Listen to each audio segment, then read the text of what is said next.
Hello everyone. Custom visuals bring Power BI reports to life. They can illustrate complex data relationships, or provide simple solutions to common visualization issues. But custom visuals also face limitations, one of which is data capacity.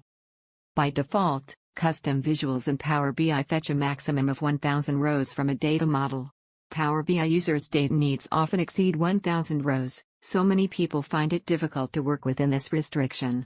We found a workaround to this problem. By following this simple trick, you can increase the ceiling on the number of rows fetched. Go to the Capabilities file of your visual, capabilities.json, and navigate to Data View Mappings object. Add Data Reduction Algorithm property to Categories and Values objects of Data View Mappings object.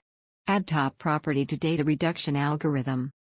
Add Count property to Top, and set the count property to the maximum number of rows you need to fetch. We have found this to be a very useful workaround. We hope this will help other Power BI users enhance their report capability. Thanks for watching our video. If you have any questions about this implementation or need a similar business solution, feel free to contact MAQ Software at sales@maqsoftware.com.